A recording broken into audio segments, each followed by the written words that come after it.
तो इसी के साथ अब हेमंता बिस्वा शर्मा असम के दूसरी बार मुख्यमंत्री बन चुके हैं और असम का शपथ ग्रहण समारोह इसी के साथ खत्म होता। दूसरी बार असम में हेमंता सरकार, असम में बीजेपी की सरकार एक बार फिर से नजर आ रही है और शपथ ग्रहण समारोह अब हो चुका है। हेमंता बिस्वा शर्मा दूसरी बार असम के मुख्यमंत्री बन गए और हेमंता के साथ 4 मंत्रियों ने आज शपथ ली है। रामेश्वर तेली अजंता नियोग मंत्री बने हैं। अतुल बोरा, चरण बोरो मंत्री पद की उन्होंने शपथ ली।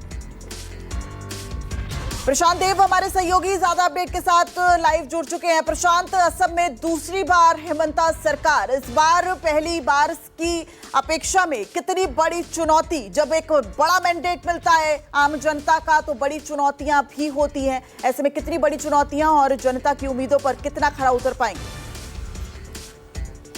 प्रशांत?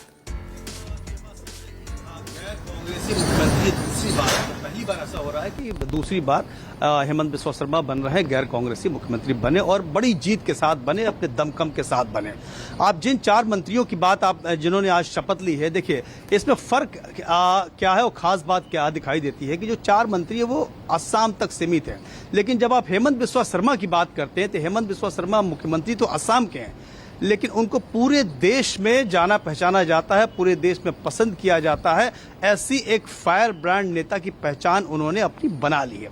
जिस तरीके से मंच पे आप देखिए योगी आदित्यनाथ बैठे हैं, वो उत्तर प्रदेश के मुख्यमंत्री हैं, लेकिन उनको बंगाल में भी, केरल में भी कहीं भी जाते हैं तो उनकी पहचान की कोई दिक्कत नहीं है। उसी तरीके से एक दूसरा मुख्यमंत्री या एक ऐसा नेता हम बीजेपी में देख रहे हैं जो असम से आता है और वो सिर्फ असम तक सीमित नहीं है, पूरे देश में एक बड़े फेमस फायर ब्रांड नेता की तरफ उन्होंने अपने आप को स्थापित किया। ये एक बहुत बड़ी बात है और बीजेपी को एक दूसरा चेहरा, जिस तरह से योगी आदित्यनाथ है उसे एक दूसरा चेहरा हेमंत बिस्वा शर्मा के तौर पर मिला है। अब रहा सवाल कि जिन मुद्दों, जिन बातों को लेकर के हेमंत बिस्वा शर्मा ने चुनावी लड़ाई अपनी लड़ी, उसमें प्रमुख 2-3 बातें एनआरसी है, सीए है और घुसपैठ का मुद्दा। अब इसको जिस तरीके से मुद्दा बनाया और जिसके आधार पे उन्होंने लोगों की बात कही, अब जमीन पर वो कैसे उतारेंगे ये देखने वाली बात होगी कि इसको जमीन पे किस तरीके से उतारते हैं। हालांकि जिस तरीके की प्रचंड जीत मिली है हेमंत बिस्वा शर्मा को, तो वो ये माना जाता है कि जो उनकी अपनी वर्किंग स्टाइल है, उनका जो काम करने का तरीका है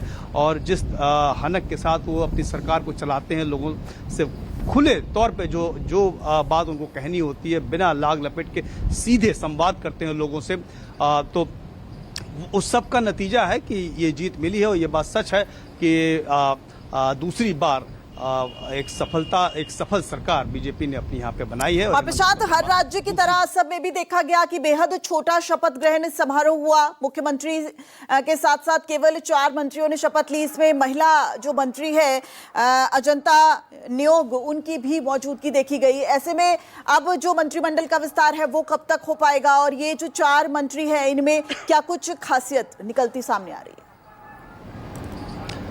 देखिए, जो 4 मंत्रियों ने शपथ ली है उसमें महत्वपूर्ण यही है कि जो एक महिला मंत्री है, चूंकि महिलाओं का एक नैरेटिव लेकर के बीजेपी अब आगे धीरे धीरे बढ़ रही है। तो आपने देखा पश्चिम बंगाल में भी एक डिप्टी सीएम दिया और यहाँ भी एक महिला को मतलब मंत्री पद की शपथ दिलाई है। बीजेपी एक ये नैरेटिव गढ़ना शुरू कर दिया है कि महिलाओं के लिए वो कितनी संजीदगी है, महिलाओं की भागीदारी को वो कितना सुनिश्चित करना चाहती है, जो बार बार भाजपा के बड़े नेता लगातार बोलते रहे, महिला आरक्षण बिल हो या दूसरी तमाम मुद्दों को, तो ये एक स्थापित करते हुए धीरे धीरे चल रही है।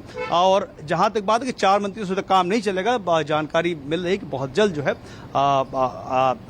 असम में मंत्रिमंडल का विस्तार होगा और ठीक से काम चलाने के लिए एक जल्दी ही मंत्रिमंडल विस्तार होगा और कई और मंत्री मंत्रिमंडल में शामिल हो सकते हैं। लेकिन ये जो तस्वीर आप देख रही हैं वो तस्वीर में यही है कि जो महिला मंत्री को शपथ दिलाई गई है वो एक नैरेटिव बनाने की कोशिश है। मुख्य बंगाल में भी वैसे ही किया और असम में भी वैसे किया कि महिलाओं के लिए कितनी उनकी भागीदारी के लिए बीजेपी गंभीर है और कितनी संजीदा है। जी बिल्कुल। और इस लिहाज से देखा जाए तो हेमंता बिस्वा शर्मा की अगर बात की जाए तो देखिए, वकालत की पढ़ाई से उन्होंने अपना करियर शुरू किया और आज जब वो मंत्री पद की शपथ ले रहे हैं तो एक बड़ा यहाँ पर देखा जाए तो कद उनका एनडीए सरकार में बढ़ता भी नजर आ रहा है। जिस तरीके से हमने पूरा कैंपेन देखा, एक बड़ा कॉन्फिडेंस हेमंता बिस्वा शर्मा का दिख रहा था और ऐसा लग रहा था शुरू से अंत तक कि वो बहुत अच्छे से भली भांति ये समझते नजर आ रहे हैं कि अगली बार भी एनडीए की सरकार ही